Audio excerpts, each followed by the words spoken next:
유명한 토저 목사님은 하나님이 먼저 깊은 아픔을 주시지 않고서 어떤 사람을 크게 복 주시는 경우는 없다라는 그런 말을 했습니다. 오늘 본문에서도 보면 풍랑을 통해 고통을 받게 한 후에 하나님은 제자들에게 놀라운 믿음의 복을 허락하여 주심을 볼 수가 있습니다. 그러므로 우리를 아프게 하고 힘들게 하는 문제들을 우리가 무조건적으로 부정적으로만 생각해서는 안 된다는 것입니다. 오히려 우리를 아프게 하고 힘든 문제를 우리가 믿음으로 잘 처리하면은 우리의 신앙에 큰 유익을 가져다 준다는 것입니다. 여러분, 우리 인생의 여정에는 예상치 못한 어려움이 주어집니다. 예수님의 인도하심을 받아도 예상치 못한 어려움이 주어질 수 있습니다. 오늘 본문의 예수님의 제자들은 예수님의 인도하심으로 배를 타고 갔어도 도중에 풍랑을 만나게 되었습니다. 오늘 본문 22절에서 24절에 보면 예수께서 즉시 제자들을 재촉하사 자기가 무리를 보내는 동안에 배를 타고 앞서 건너편으로 가게 하시고 무리를 보내신 후에 기도하러 따로 산에 올라가시니라. 저물매 거기 혼자 계시더니 배가 이미 육지에서 술이나 떠나서 바람이 거스름으로 물결로 말미암아 고난을 당하더라. 그렇게 말씀을 하고 있습니다. 따라서 예수님의 인도하심을 여러분 제자들이 받았음에도 불구하고 풍랑을 만났다는 것입니다. 그러므로 여러분 예수님이 인도해도 우리 삶 속에 풍랑과 같은 어려운 문제가 있을 수 있다는 것입니다. 그러나 우리가 분명히 알아야 할 것은 우리가 당하는 예상치 못한 어려움조차도 주님은 우리의 신앙의 유익을 위해서 선한 도구로 사용하신다는 것입니다. 오늘 본문에서도 예수님은 풍랑을 제자들의 신앙의 훈련의 도구로 사용하셨습니다. 따라서 의미 없는 풍랑은 없습니다. 다 의미가 있고 다 지나고 보면 우리의 신앙에 유익을 가져다 준다는 것입니다. 그러면 오늘 본문에서 풍랑을 통해 제자들이 어떤 신앙의 유익을 얻게 되어졌습니까? 구체적으로 한 몇 가지로 살펴보면 먼저는 풍랑을 통해서 인생의 연약함을 제자들이 배우게 되었습니다. 여러분, 풍랑은 제자들을 큰 위기에 처하게 했습니다. 오늘 본문 24절에 보면 제자들은 풍랑으로 인해서 고난을 당했다, 그렇게 말씀하고 있습니다. 여기서 이 고난을 당했다라는 말씀은 제자들이 풍랑으로 인해서 육체와 정신의 급격한 위기에 봉착했다라는 이런 의미가 여기에 담겨져 있습니다. 따라서 이것은 인생의 연약함을 보여주는 것입니다. 이 풍랑 때문에 자신의 힘으로 해결할 수 없고 위기에 처하게 되어져서 고통을 겪게 되어졌다는 것입니다.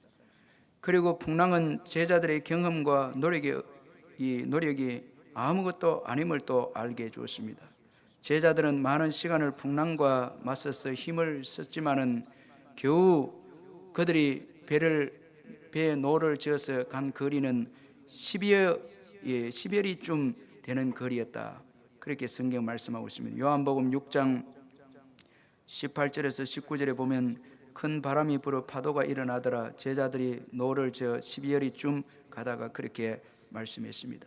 참 여러분, 밤새도록 노를 젓고 그래 했지만은 그들이 간 거리는 약 한 10리 정도, 12여리 정도 그렇게 가게 되어졌습니다. 갈릴리 호수에서 잔뼈가 굵은 베드로를 비롯한 예수님의 제자들이었지만은 그들의 경험과 노력은 이 풍랑 앞에서 도움이 되지 못했다라는 것을 볼 수가 있습니다. 이처럼 여러분, 우리는 연약합니다. 우리가 이것을 더욱 깨닫는 때는 바로 풍랑의 때입니다. 어려운 때에 우리의 연약함을 깨닫는 것입니다. 여러분, 이 연약함을 깨닫는 것은 너무나 중요합니다. 연약함을 깨달을 때 비로소 우리가 예수님을 의지하기 때문에 그렇습니다. 참, 우리 약함을 알게 되면 우리 예수님을 우리가 간절히 의지하게 되고 예수님을 또 간절히 찾게 되고 붙잡게 되는 것입니다. 그러나 우리의 연약함을 우리가 깨닫지 못하면 예수님을 의지하는 것이 그리 간절하지 못하다는 것입니다.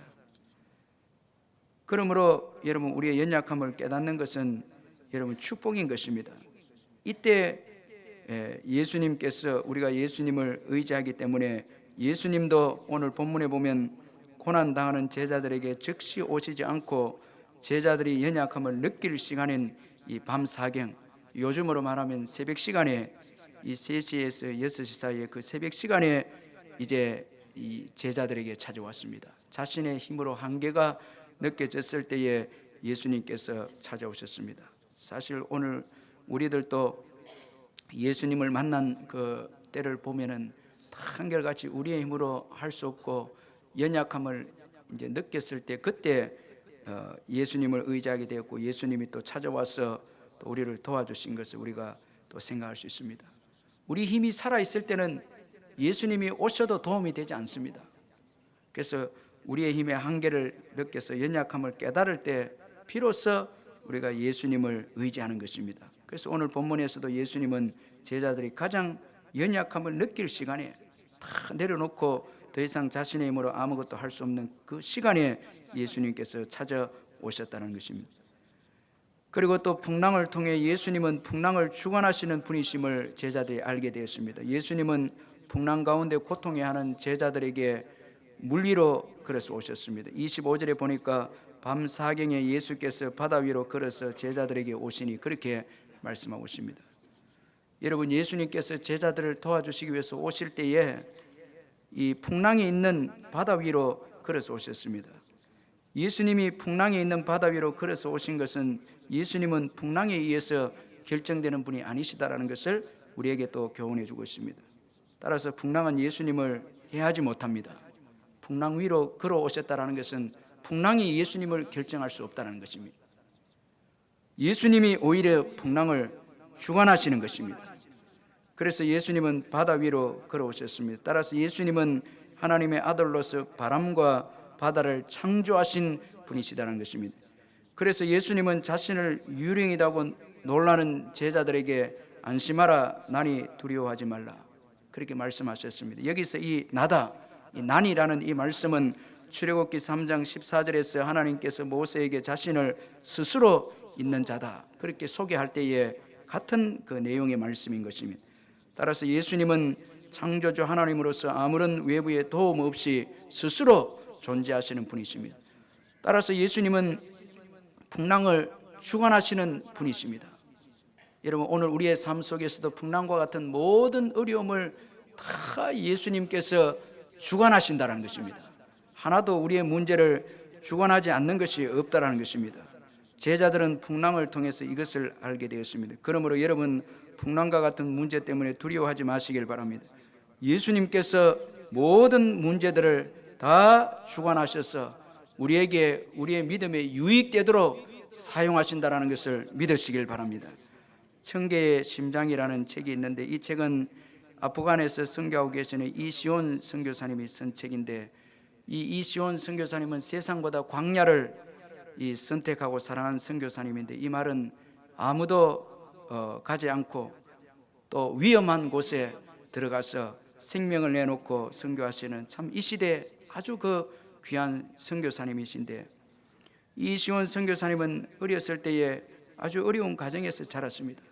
집이 너무 가난해서 그가 학교에 내는 이 초등학교에 학교에 내는 적은 액수의 그 육성회비조차도 내지 못하고 늘 밀리곤 했다고 그가 그렇게 고백했는데 그래서 학교 가기가 싫었다고 합니다.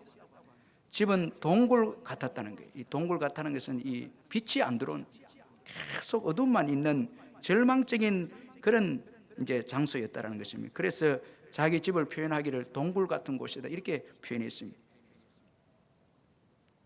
그리고 어머니는 술을 마시고 아버지는 외도하고 이렇게 하니까 늘 어머니는 자기를 때리고 또 아버지는 가족을 책임도 안 지고 외도하니까 이 가정은 늘 엉망으로 되어졌다는 것입니다. 가난하고 춥고 그래서 그 집은 미래가 없었다는 것입니다. 미래 없는 삶이었다는 것입니다. 그래서 그는 특별히 외도로 인한 아버지에 대한 분노가 있어서 이 자기의 아버지를 인정을 하지 않았다는 것입니다. 아버지의 외도로 가족들은 허공을 헤매는 길 잃은 양이 되었다는 것입니다. 그래서 아버지에 대한 분노와 원망이 지속이 되어졌는데 이러다 보니까 자기 마음속에 아버지를 지워내버리는 거예요. 지워버린 거예요. 아버지 없는 것으로 생각하죠. 이렇게 여긴 것이었습니다. 이런 그가 고3 때 교회 다니는 그 친구가 계기가 돼서 교회에 나가게 되어졌고 이제 은혜를 받아서 마침내 이제 선교사로 외국에 나가서 복음을 전하게 되어졌습니다. 그런데 선교지에 있는데 어느 날 동생이 전화가 온 거예요. 아버지가 이제 죽음을 앞두고 있으니까 형이 좀 와서 아버지를 좀 봤으면 좋겠다. 선교지에 있는 그 이시원 선교사님에게 동생이 이제 전화해서 소식을 전했는데, 그는 마지 못해서 이제 한국에 오게 되었고 또 아버지를 간호하게 됐는데, 어느 날 갑자기 이 아버지가 이제 다른 사람, 자기가 잠시 화장실에 갔다 온 사이에 다른 그 간병인의 도움으로 그 침상에서 일어나게 되는 것을 이제 오면서 보게 됐어요. 그래서 이제 달려가서 아버지 손을 잡았는데, 이게 그때 처음 잡은 거예요. 아버지를 이제 쓰러지지 않도록 잡고 침상에 앉추려고 이제 잡았는데, 그때 놀라운 것은 아버지가 이 이시원 선교사님 손을 꼭 잡았다는 거예요. 그걸 느꼈습니다. 꼭 잡았더니. 그러면서 묘한 감정이 드는 가운데 이시원 선교사님 하나님의 음성을 듣게 됐습니다. 아버지에게 복음을 전하라. 그런 음성을 들었는데 그는 순종해서 복음을 전했습니다. 복음을 다 전하고 난 다음에 아버지에게 영접 기도할 때니까 아버지는 움직이지도 못하고 말도 잘 못하니까 고개를, 눈을 깜빡하면 영접 기도에 이제 예스한 걸로 이제 그 받아들이는 걸로 생각했습니다. 그래서 영접하신다면 눈을 깜빡이세요. 그렇게 이제 말하고 아버지에게 영접 기도했는데, 그의 아버지는 잠깐 눈을 감더니, 영접 기도를 다 하고 난 다음에 눈을 감더니 이렇게 말했습니다. 예, 믿습니다. 고백한 거예요. 말을 잘 못하는데 아버지가 믿습니다. 그 순간에 이시온 선교사님 눈에서는 주체할 수 없는 눈물이 흘러나왔고, 그는 아버지를 용서했다고, 그 자리에서 용서했다고 그렇게 고백했습니다. 그리고 태어나서 처음으로 아버지 사랑합니다 라는 말을 했다는 것입니다. 참, 우리 교인들도 보면 엄마 사랑합니다 말은 잘하는데 아버지 사랑합니다 말은 잘 안 하는 것 같아요. 이어서 해볼 수도 없고. 사실 우리 아버지가 참 고생하고 하는데 또 아버지는 또 문제가 또 있을 수 있습니다. 그러니까 이제 자녀들하고 거리가 멀어지고 이렇게 했는데, 그때 예수님을 아버지가 영접하고 아버지 사랑합니다 그런 말을 했다는 것입니다. 그러면서 이제 눈 녹듯이 아버지의 그 미워하고 분노가 다 식어지고 이제 그 회복의 역사가 일어나게 되어졌는데, 이런 은혜를 받으면서 이시원 선교사 이런 고백을 했습니다. 우리 가정은 주님에게조차 감추어진 동굴이라고 생각했는데, 자기 집에는 도무지 빛이 들어올 수 없는 집인 줄 생각했는데 주님은 그 안에도 계셨다, 이렇게 고백한 거예요. 거기 안에 계셨다는 거예요. 동굴과 같은 그 집에 주님이 계셨다는 거예요. 다만 내가 보지 못했을 뿐이다. 나는 하나님 덕분에 잃었던 아버지를 만났다, 이런 고백을 한 거예요. 참, 여러분, 오늘 우리가 풍랑과 같은 세상의 어려운 가운데 있을 때 주님이 여기 계실까? 과연 우리 집에 계실까? 짝믿은 가정에서 나만 예수 믿고 신앙생활할 때 핍박이 있고, 풍랑과 같은 핍박과 시련이 있고, 사업장에 직장에서 풍랑과 같은 어려움이 지속이 되어지면 과연 여기도 주님이 계실까? 우리가 그렇게 의심이 들 때가 있습니다. 그러나 여러분, 주님은 그 환경도 주관하시는 것입니다. 다 주관하시고 주님은 그 안에 계시고 우리가 보지 못할 뿐인 거예요. 우리가 느끼지 못하고 보지 못할 뿐이지 주님은 여러분 다 그 풍랑 가운데 계시는 것입니다. 그래서 우리가 잃었던 것을 다 회복하게 하시고 축복된 길로 인도하게 하시는 분이 여러분 예수 그리스도 그분이신 것입니다. 또한 풍랑은, 이 풍랑을 통해서 세상 사람들과 다른 차원 높은 축복을 또 살게 했다는 것입니다. 이 풍랑이 있었기 때문에 제자들은 세상 사람들이 살 수 없는 차원 높은 이 하늘의 삶, 이 축복의 삶을 또 살게 되었다는 것입니다. 이것은 오늘 본문의 베드로를 통해서 말씀을 해주고 있는데, 베드로는 물 위로 걸어오시는 예수님에게 만일 주님이시거든 자신을 명하사 물 위로 오라 하소서, 그렇게 예수님께 요구를 했습니다. 베드로의 이런 요구에 예수님은 오라 말씀하셨습니다. 이에 베드로는 배에서 내려서 물 위로 걸어갑니다. 여러분, 참된 믿음은 주님의 말씀에 대한 반응인 것입니다. 예수님이 오라 말씀하셨기에 베드로가 그 말씀에 반응해서 물 위로 걸어갈 수가 있었습니다. 그래서 참된 믿음은 말씀에 대한 반응이지 우리의 기분이나 감정이나 느낌에 대한 반응이 아니다는 것입니다.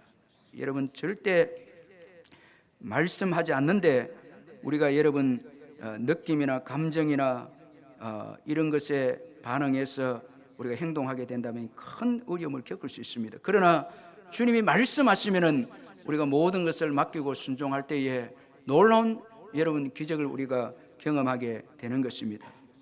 여러분, 믿음은 차원 높은 삶을 살게 하는 것입니다. 물 위를 걷게 하는 것입니다.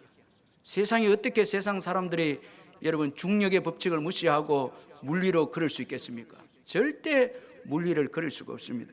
그럼 믿음은 물 위로 걷게 한다는 거예요. 하늘의 삶을 살게 하는 것입니다. 하늘의 삶은 땅의 삶에 지배를 받지 않습니다. 땅의 법칙에 지배받지 않습니다. 우리의 문제들에 빠져서 살아가는 삶이 아니라 우리의 문제들을 지배하면서 또 다스리면서 살아가게 되는 것이 바로 여러분 차원 높은 하늘의 삶인 것입니다.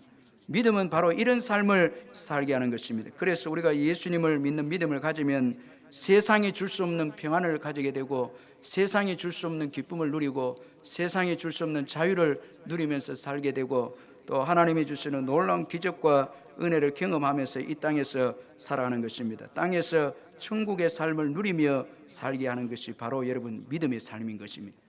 그래서 여러분 우리가 풍랑이 주어져도 믿음으로 풍랑을 맞으면은 여러분 차원 높은 축복의 삶을 살게 되는 것입니다. 도무지 우리가 살아보지 못했던 삶을 살게 되는 것입니다. 올해도 우리가 믿음으로 나아갈 때에 여러분 놀라운 주님께서 행하시는 새 일을 경험하게 될 줄로 믿습니다. 여러분 주님께서 행하시는 놀라운 일을 경험하게 될 것입니다.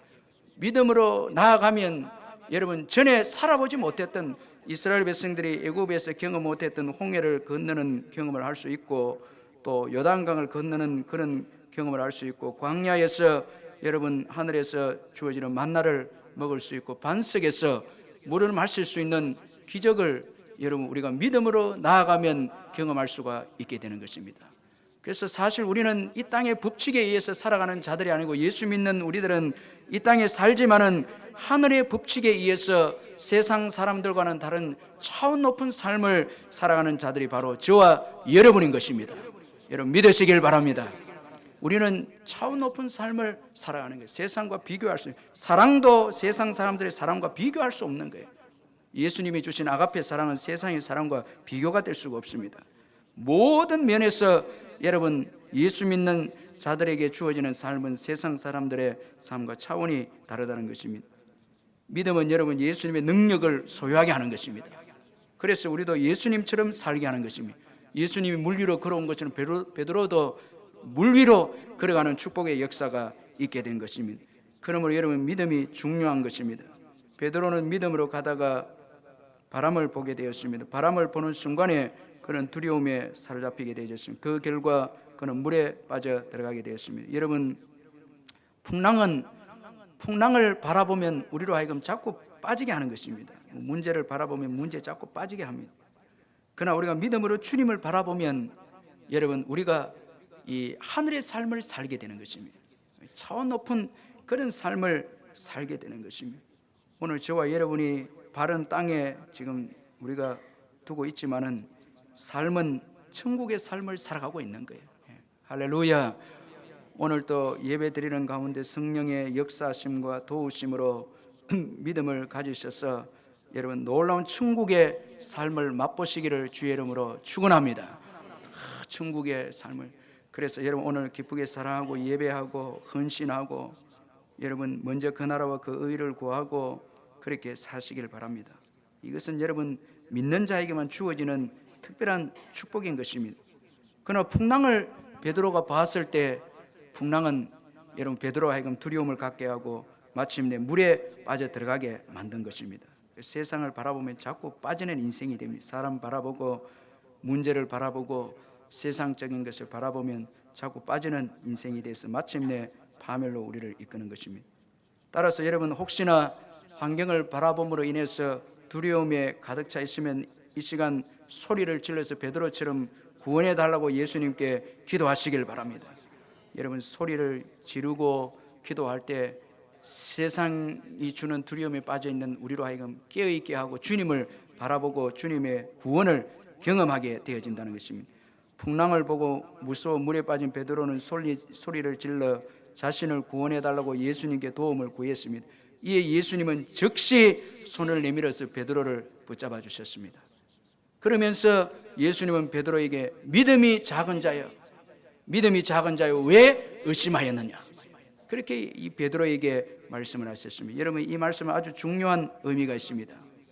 물에 빠진 베드로를 건져주시면서 믿음이 작은 자여 왜 의심하느냐, 예수님께서 이런 말씀하신 것은 먼저는 예수님은 우리의 믿음에 관심이 있다는 것입니다. 우리의 문제보다, 풍랑보다 예수님께서 관심이 있는 것은 바로 여러분 이 믿음이었습니다. 이것은 여러분 믿음이 중요하다는 것입니다. 우리 2014년도에도 믿음을 중요하게 여기시기를 주의 이름으로 축원합니다. 믿음이 중요하다는 거예요. 특별히 여러분 이제 봄을 맞이해서 우리의 믿음이 성장하도록 우리가 노력해야 되는데, 믿음이 중요하다는 거예요. 다른 것에 자꾸 중요성을 부여하면 안 됩니다. 믿음이 중요합니다. 여러분, 이 믿음 놓치면 안 됩니다. 믿음이 중요하다는 거예요. 그리고 믿음이 작은 자 왜 의심하느냐, 이 말씀 속에는 이 작은 믿음은 환경의 지배를 받는다는 것입니다. 이 작은 믿음은 여러분 환경의 지배를 받습니다. 작은 믿음은 풍랑을 이겨낼 수 없습니다. 큰 믿음이 이겨내는 것입니다. 여러분, 지금 풍랑과 같은 문제에 빠져 고통을 당하고 있다면 믿음이 작은 결과인 것입니다. 여러분, 작은 믿음 때문에 고통을 당하고 있다는 것입니다. 따라서 여러분, 지금 어려운 문제 때문에 자꾸 힘들고 두려움에 빠져 있고 근심 걱정이 되고 힘들어 있으면 자꾸 환경을 바라보지 말고 환경을 분석하려고 하지 말고, 저와 여러분은 믿음이 어떤가, 지금 어떤 믿음을 소유하고 있는가, 이것을 우리가 점검해야 한다는 것입니다. 어려운 환경 때문이라고 또 탓하지 마시길 바랍니다. 어려운 환경이다 자꾸 탓하면 거기는 문제 해답이 없습니다. 그러면 문제가 적어서, 문제가 작아서 우리가 이길 수 있느냐? 그렇지 않습니다. 크고 작든 간에 믿음이 성장하지 않고 믿음이 크지 않으면은 절대 여러분 우리의 그 풍랑, 우리에게 주어진 풍랑 같은 문제들을 이길 수가 없다는 것입니다. 그러므로 우리는 믿음을 돌아봐야 하는 것입니다. 여러분, 봄을 맞이해서 무엇보다도 믿음을 돌아보시기를 주의 이름으로 축원합니다. 시간이 지날수록 믿음이 자라야 되는 것입니다. 믿음이 자꾸 자라요. 제가 우리 성도님들 보면 이 안타까운 것이, 여러분 다 축복도 많이 받고 지위도 올라가고 이렇게 했는데 믿음이 안 자라는 거예요. 믿음은 더 오히려 약하게 되는 거예요. 그러면 큰일 나는 거예요. 믿음이 먼저 앞서서 자라야 되는 것입니다. 여러분 믿으시길 바랍니다. 믿음이 먼저 자라야 되는 거예요. 그래서 항상 이전보다 더 나를 부인하고 나를 헌신하고 또 평안을 누리고 기쁨을 누리고, 갈수록 나를 더 버리고 예수님이 더 나의 주인이 되고 인도함을 받고 순종하고, 이렇게 믿음이 자랄 때에 우리 삶 속에서 주어지는 풍랑과 같은 문제는 문제가 될 수가 없습니다. 그런데 믿음은 안 자라고 과거와 같이 문제는 똑같고 또 더 큰 문제를 만나면 십중팔구로 다 문제에 빠져버리는 거예요. 그래서 거기서 원망하기를 왜 나에게 이런 문제를 주었습니까? 이 문제가 너무 큽니다. 자꾸 문제에 파묻혀서 더 빠져들어가고 이렇게 해서 걷잡을 수 없이 어려움과 고통을 겪게 되는데, 그건 헤어날 길이 없는 것입니다. 이때는 여러분 우리가 하나님 앞에 돌아서서 하나님과 관계를 점검하고 나의 믿음이 어떤가 돌아보면서, 믿음이 적으면은 큰 믿음으로 나를 성장시켜 달라고 기도하고 말씀을 가까이 하고 또 순종함으로써 우리의 믿음을 키워야 하는 것입니다. 자꾸 순종하고 도전함으로써 우리의 믿음을 키울 때에, 그러고 난 다음에는 어떤 여러분 문제가 주어져도 문제가 될 수가 없는 거예요. 다 문제가 될 수 없는 거예요. 여러분, 교회가 숫자도 많아지고 성도들의 물질도 있고 과거에 비해서 집도 있고 차도 있고 다 갖출 거 다 갖추는데 더 두려움이 있고 선교하고 헌신하자, 개척교회 하자면 아유 못한다. 이건 전부 다 여러분 믿음이 없는 거예요. 다 더 약해져서 보이지 않게 주님보다 세상의 것을 붙잡고 있고 이렇게 되는 거예요. 그래서 여러분 때로는 주님은 풍랑을 일으켜서 우리의 믿음을 성장시키도록 그렇게 하시는 것입니다. 그러므로 여러분 오늘 문제에 빠져 있다면 예수 그리스도 이름으로 문제에서 빠져나오시기를 주의 이름으로 축원합니다. 빠져나오고 주님을 바라보고 우리의 믿음을 성장시키는. 그래서 봄에 항상 여러분 그 성경 공부가 개강되잖아요.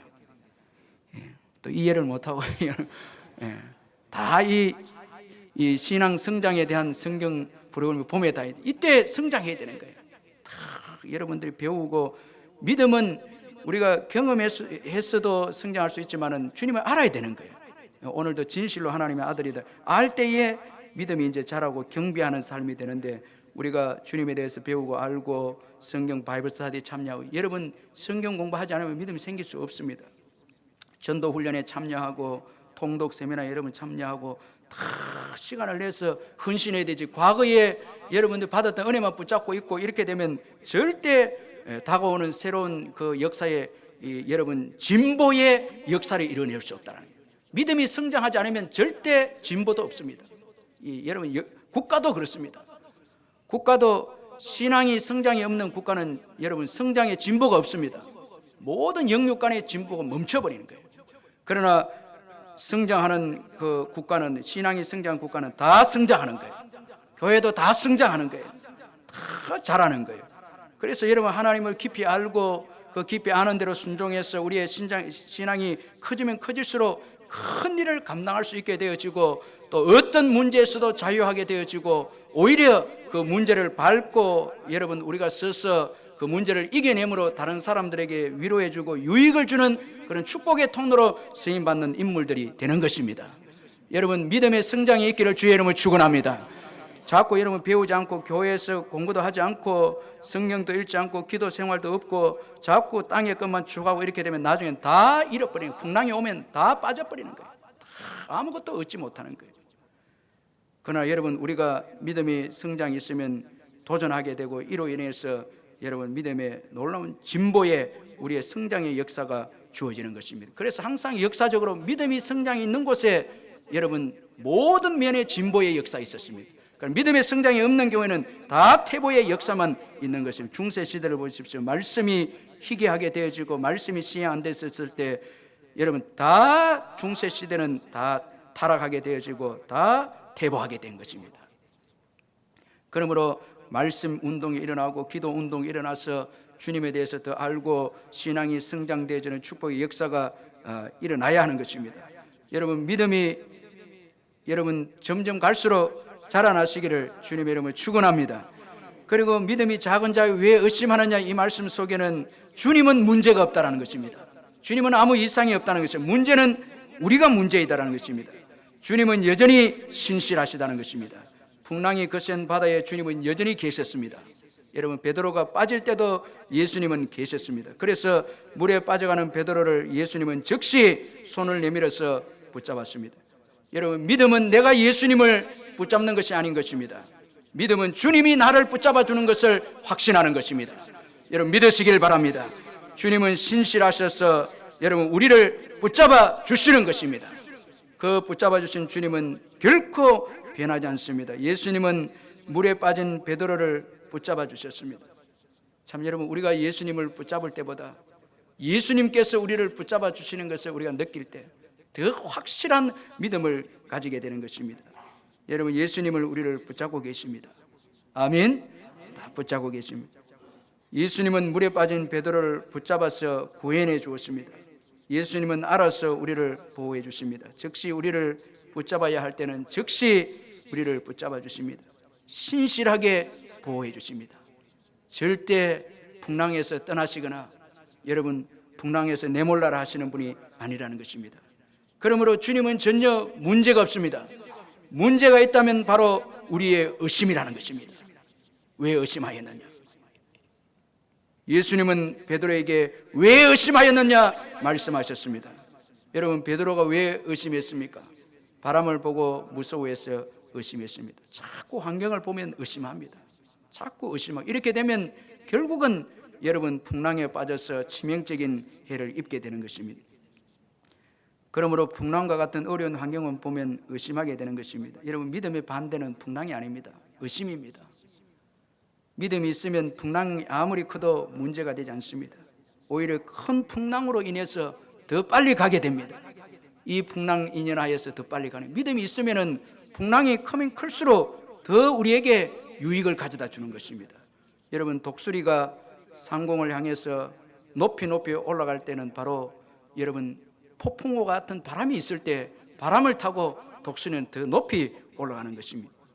그러므로 여러분 믿음만 있으면은 풍랑이 크면 클수록 우리는 더 높은 세계로 올라가서 하나님이 주시는 놀라운 축복을 받아 누리는 것입니다. 그러므로 주님의 신실하심에 대해서, 약속하신 말씀에 대해서 오라 하고 말씀했다면 의심하지 마시기를 바랍니다. 믿고 맡기시기를 바랍니다. 주님은 신실하십니다. 책임져 주십니다. 베드로를 끝까지 책임져 주셨습니다.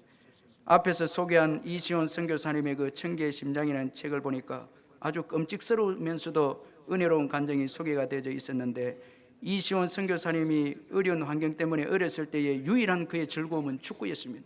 집안도 힘들고 어머니도 때리고 아버지도 외도하니까 그가 유일하게 즐겼던 것이 축구였는데, 그는 축구로 중고등학교와 대학교와 실업팀까지 가게 되었습니다. 그런데 대학을 졸업하고 이제 실업팀에서 축구 생활을 하던 무렵에 그에게 해결해야 될 한 가지 문제가 있었습니다. 바로 이 군대 문제였습니다.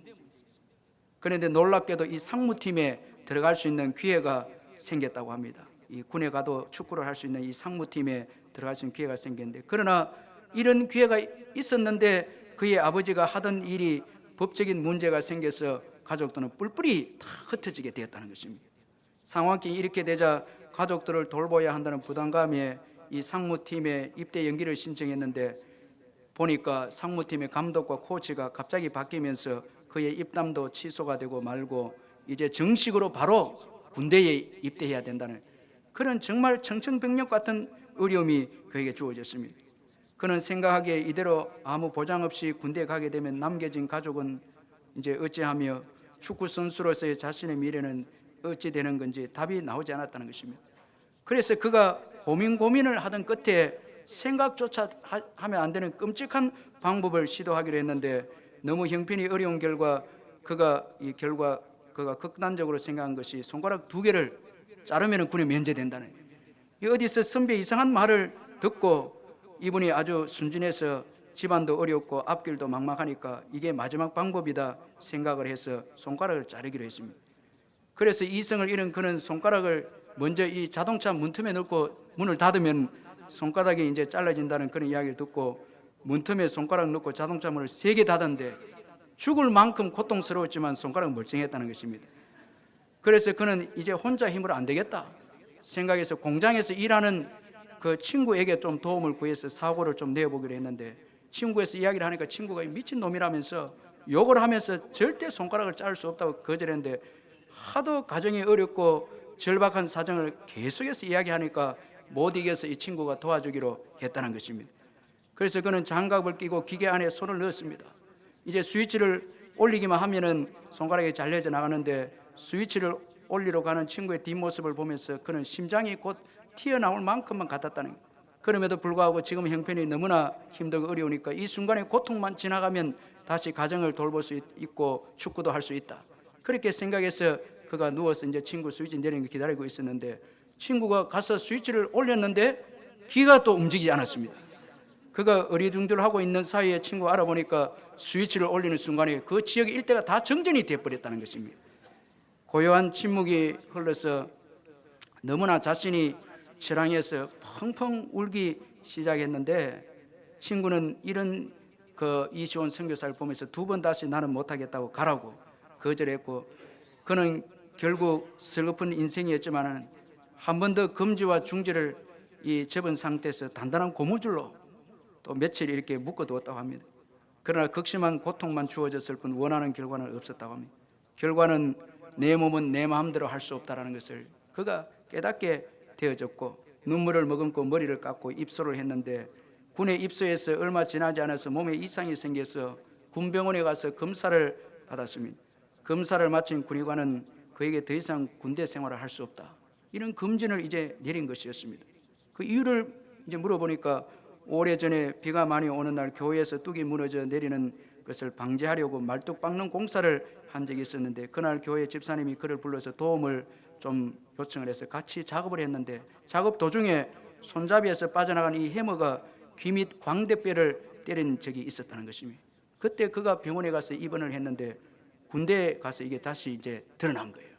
그래서 이것은 도무지 이 사람은 군대 생활을 할 수 없다, 그렇게 해서 군의관이 이제 판결을 해서 의병제대를 하게 한 것이었습니다.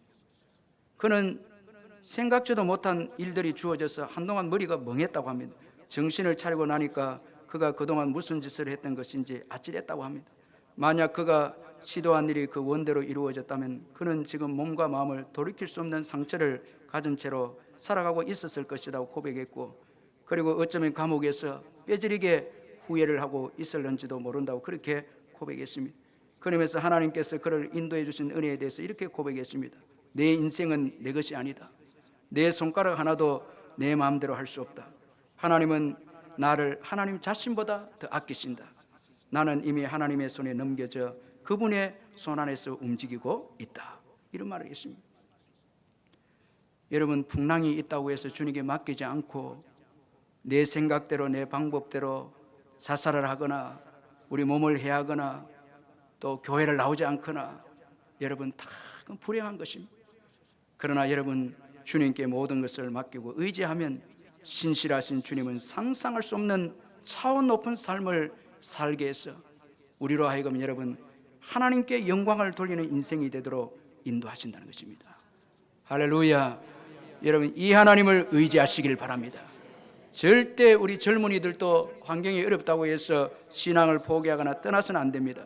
우리가 주님을 꼭 붙잡고 나아가면 주님께서 예배하신 여러분 놀라운 차원 높은 삶이 기다리고 있는 것입니다. 우리는 무리로 걸어가는 인생이 되는 것입니다.